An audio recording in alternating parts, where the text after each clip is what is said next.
This is sad news, man.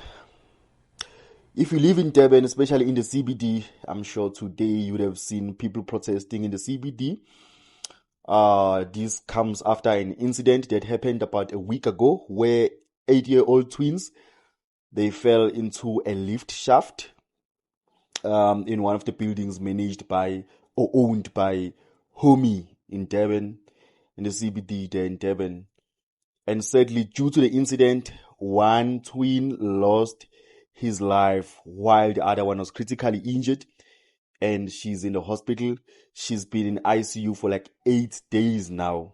So it is reported that the doors to the lift shaft were left open after a maintenance work, giving access to the kids.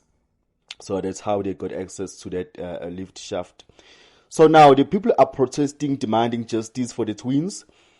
Amongst other things, they want Homie to release the footage of the incident within 24 hours, and they want Homie to conduct transparent investigation for this incident.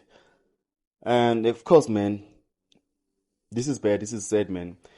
The protesters have given Homie 24 hours to release the footage, or else they are shutting down its buildings across the country, man.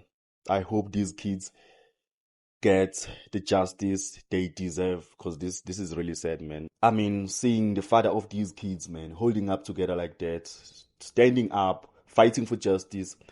I hope he succeeds.